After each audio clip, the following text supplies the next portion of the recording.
Welcome to the Tech Egg. Don't get scrambled. Enjoy the video.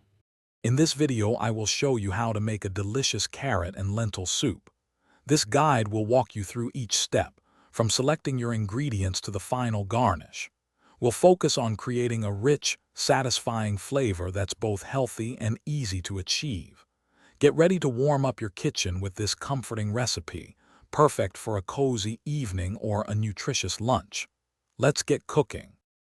For our soup, you'll need about 2 cups of red lentils, thoroughly rinsed to remove any debris. Prepare your vegetables by chopping 4 medium carrots, 1 large onion, and 2 stalks of celery into small pieces. Don't forget to mince 2 cloves of garlic and grate about 1 inch of fresh ginger for that extra zing. Also, have 4 cups of vegetable broth and 1 14-ounce can of diced tomatoes on hand. Proper preparation makes cooking much smoother. First, heat 2 tablespoons of olive oil in a large pot over medium heat.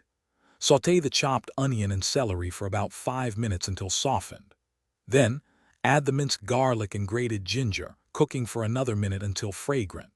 Stir in the chopped carrots, rinsed red lentils, the can of diced tomatoes, and 4 cups of vegetable broth. Bring this mixture to a boil, then reduce the heat to low, cover, and simmer for 20 to 25 minutes, or until the lentils are tender. Once your lentils are tender, it's time to season the soup. Add salt, freshly ground black pepper, and a pinch of ground cumin to taste. If you prefer a creamier texture, you can carefully blend about 1/3 of the soup using an immersion blender or by transferring a portion to a regular blender. Ladle the warm soup into bowls.